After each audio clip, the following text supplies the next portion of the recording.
যদি বলি যে ফিলিস্তিন মুসলমানদের উপরে ইসরায়েলের আগ্রাসন চলতেছে, আসেন না একটু হুমনার সদরে একটু নাইমা প্রতিবাদ করি। উনার কি কই জানেন? কই কোথায় হুমনা, কোথায় আফগানিস্তান ফিলিস্তিন, আর কোথায় হুমনা, বাদ দাও ঘরে বসে থাকো।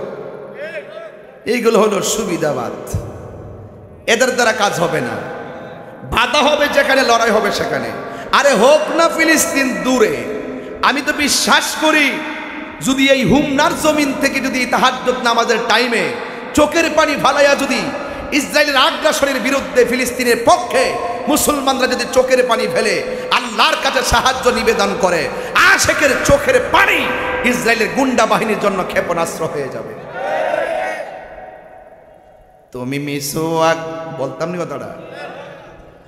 আগে নিজের আত্মসমালোচনা করাটা ভালো, আগে নিজের সমালোচনা করা ভালো। আগে আমরা ঠিক হই, দেশ ঠিক হয়ে যাবে। কথা কোন ঠিক না বেঠিক? আমার যুবক ভাইয়েরা, দিন শেষে আমাদেরকে মৃত্যুবরণ করতে হবে, এটাই হবে আমার শেষ কথা। যেহেতু মরতে হবে, একটি কথা মনে রাখবেন, there is no death of truth. সত্যের কোনো মৃত্যু নাই। হকের পথে থাকেন, সত্যের পথে থাকেন। এক ভাই বলছে আমার ব্যাপারে অনেক বিপদ, আমি এগুলো অ্যালাউ করি না।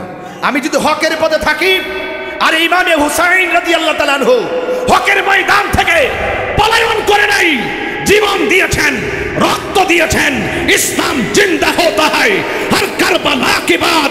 আমাদের চেতনা কারবালার চেতনা, আমাদের চেতনা উহুদের চেতনা, আমাদের চেতনা হুনাইনের চেতনা, আমাদের চেতনা তায়েফের চেতনা, আমাদের চেতনা বদরের চেতনা, আমাদের চেতনা আল্লামা শহীদ নূর ইসলাম ফারুকীর চেতনা। হাত তুলে বলেন ঠিক কিনা বলে।